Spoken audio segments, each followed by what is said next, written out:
Assalamualaikum, jumpa lagi dengan Jody Teknik.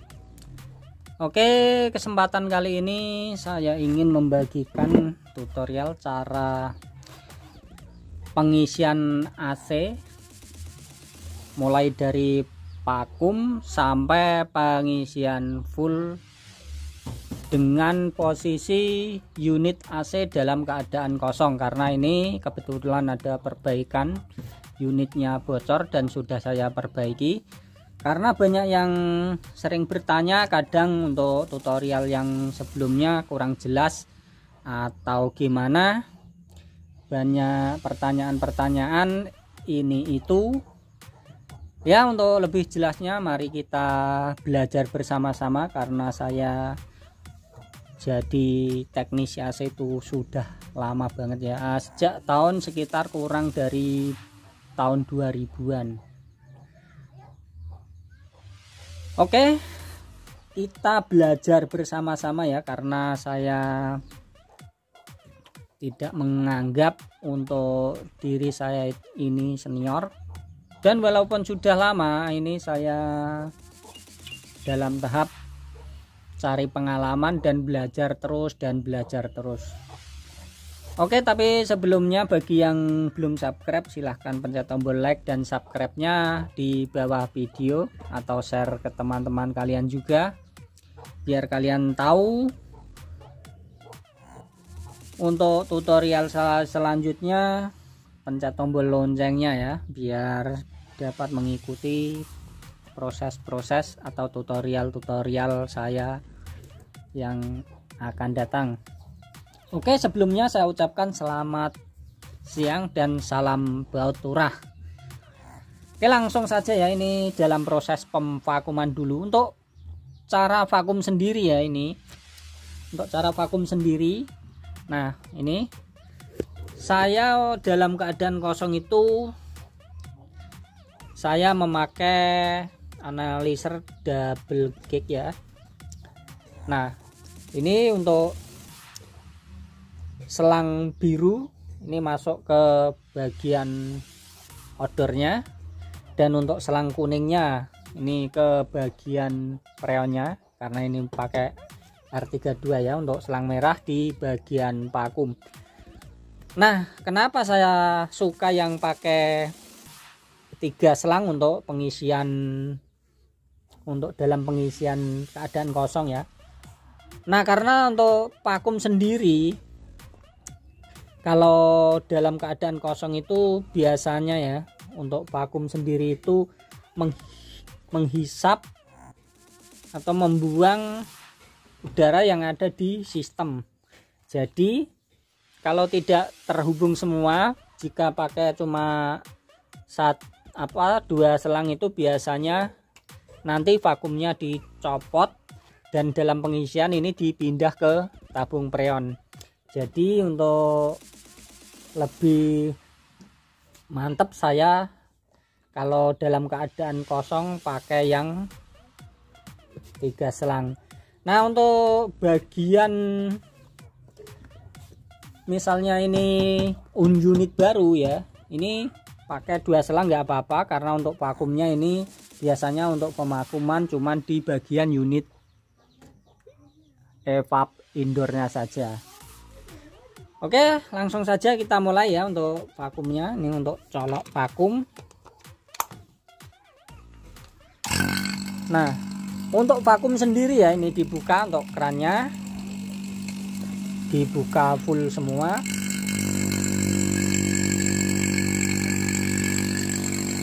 Untuk keran yang di sini ya, untuk keran yang di sini kita buka full semua ya. Kita buka full, karena ini untuk pemakuman dalam keadaan kosong, dan ini sampai menunjukkan min 30, dan untuk suara vakumnya nanti kedengaran halus ya, sekitar, kalau saya biasanya sekitar kurang lebih 10-15 menitan. Oke, kita tunggu saja sampai dalam keadaan suaranya mesin vakumnya ini halus. Nanti Setelah sudah selesai divakum baru lanjut pengisian freonnya. Nah, untuk vakum sendiri ini dalam keadaan mati ya, untuk mesinnya ini dalam keadaan mati. Oke, ini kita tunggu beberapa saat sampai kurang lebih 15 menitan sampai benar-benar untuk mesin vakumnya halus suaranya, dan nanti kita lanjut langsung pengisian freonnya.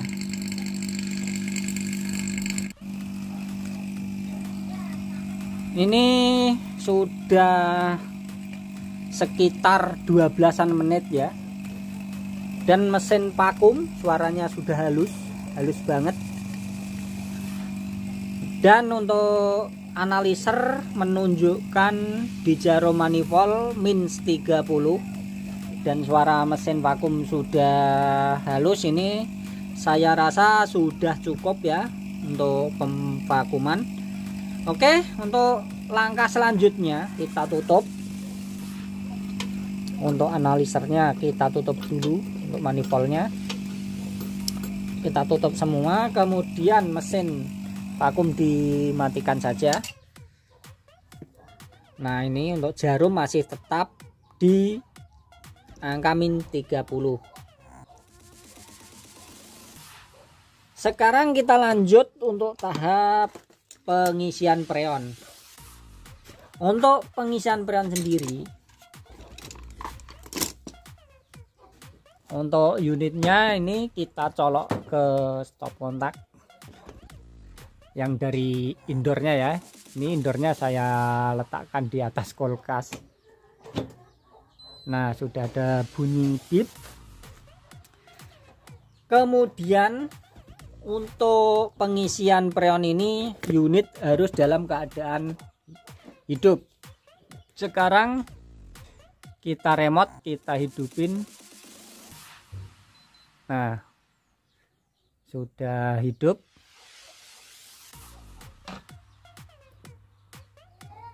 Setelah hidup nanti untuk unit outdoornya harus keadaan hidup.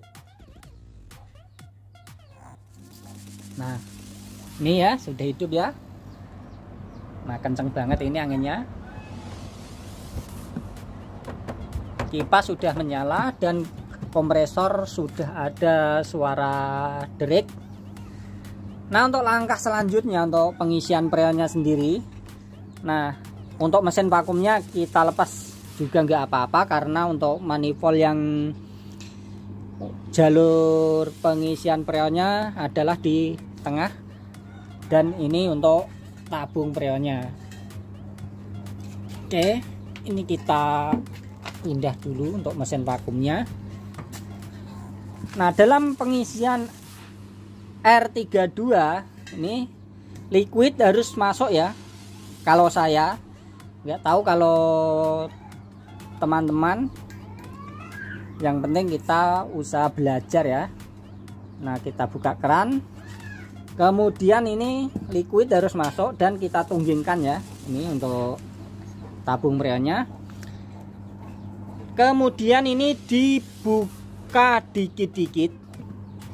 Nah, udah mulai kebuka, dikit-dikit saja. Kita patokan juga di ampere. Tang ampere harus siap. Kita ikutin yang ada di nameplate. Ini ampere 1,61. Jadi kita patokan di tang ampere sambil kita melakukan pengisian freon sedikit demi sedikit. Nah, pelan-pelan saja ya, sabar, biar untuk kompresor tidak langsung overheat. Kita harus sabar dalam pengisiannya. Ini harus kebuka full ya, karena dua-duanya harus dibuka full kalau pengisian dalam keadaan kosong.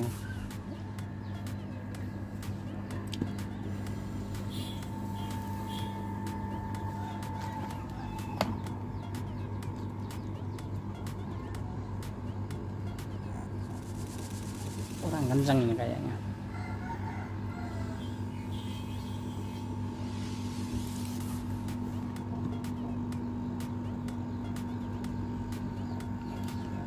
Ini kalau dari Daikin ini biasanya susah banget. Ini bautnya dikendorin ya, biar ini untuk memasukkan konektor ini bisa. Oke, kita isi pelan-pelan sambil ini kita raba-raba, dan ini sudah mulai ada hawa-hawa dingin ya. Sambil kita lihat ampere sudah menunjukkan 1,3.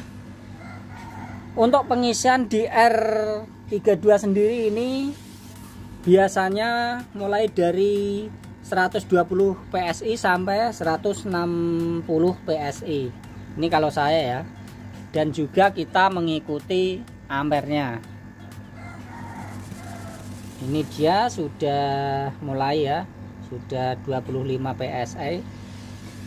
Kita tambahin dikit-dikit.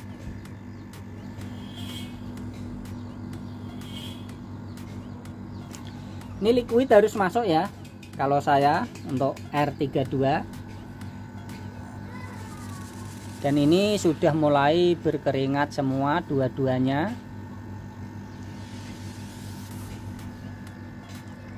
Kita harus sabar dan pelan-pelan. Nah, itu untuk pipanya ini saya sambung ke indoor yang ada di atas kulkas. Sambil kita cek, kita tunggu pelan-pelan dan sabar.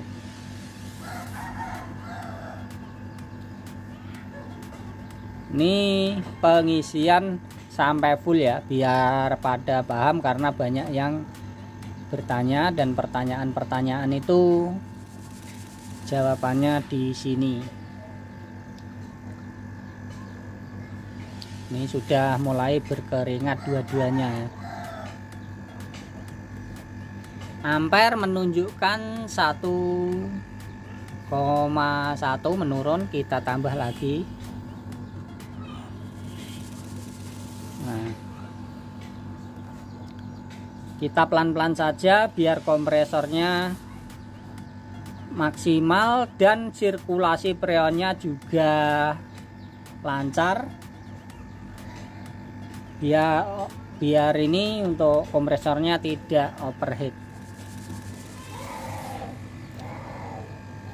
Nah, ini dia di pipa kecil ini mulai ada pengembunan es. Ini artinya freonnya masih kurang ya.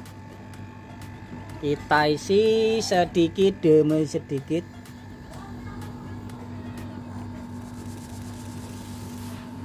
Sampai kita lihat, sambil kita lihat ampernya masih di 1,2.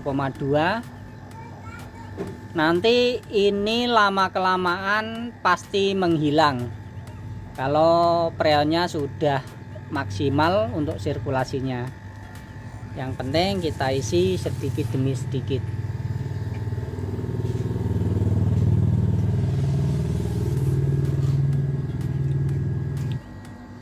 Ini mulai naik ampernya 1,3, dan di analiser juga mulai 370 PSI ya.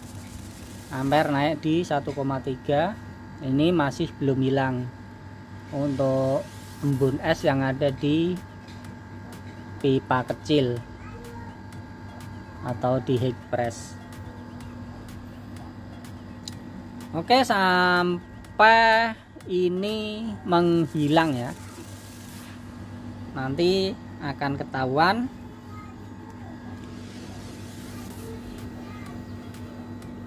Kita isi sedikit demi sedikit. Sabar ya untuk pengisian dalam keadaan kosong. Nah, ini sudah mulai menghilang untuk di pipa kecilnya, di heat pressnya.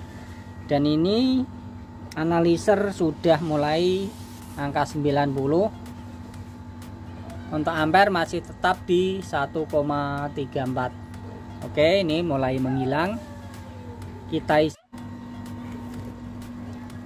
Karena ada yang telepon tadi, saya angkat telepon sebentar ya.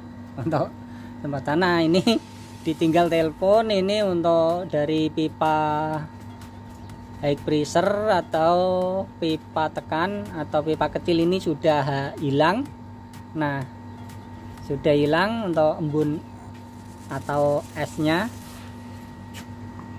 Untuk jarum menunjukkan angka 100 dan ampere normal saja ya, masih di bawah 1,6 atau di ini 1,3 ampere.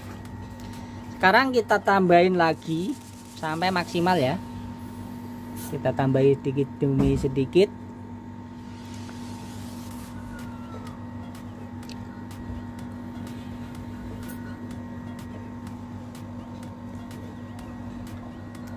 Oke, ampere mulai naik juga di 1,3,56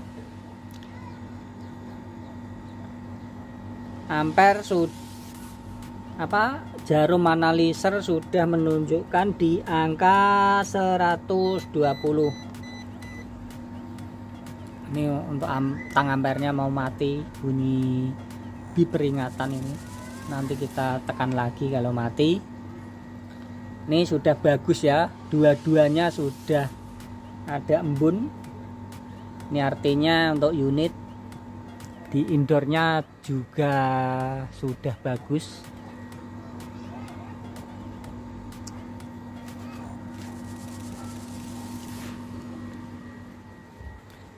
Ini di unit indoornya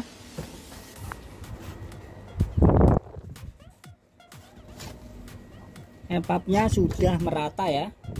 Nah, EPAP-nya embunnya sudah merata, ini artinya untuk EPAP tidak ada masalah.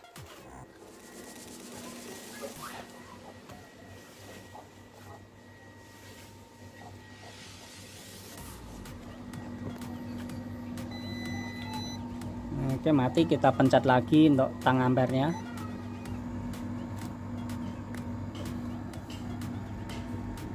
Untuk jarum analiser sudah menunjukkan 150 dan ampere stabil di 1,36. Nah, ini artinya untuk ampernya untuk kompresor masih bagus karena ampere masih di bawah 1,6 dan biasanya saya isi juga begitu, ampere di tang ampere di bawah yang tertera di nameplate. Dan untuk posisi jarum analiser 150 PSI, dan ini sudah saya cukup ya, sudah cukup saya akhiri. Dan ini untuk fan outdoornya sudah terasa hangat, dan untuk air sudah mengalir dengan derasnya. Oke, stabil. Dan ini untuk preon kita tutup saja, saya sudahi. Setelah itu kita masukkan saja untuk preon ke dalam unit outdoornya. Karena sudah pernah saya upload untuk cara memasukkan preon di dalam unit outdoor, dan untuk pengisian preon pada hari ini saya cukup sampai di sini saja.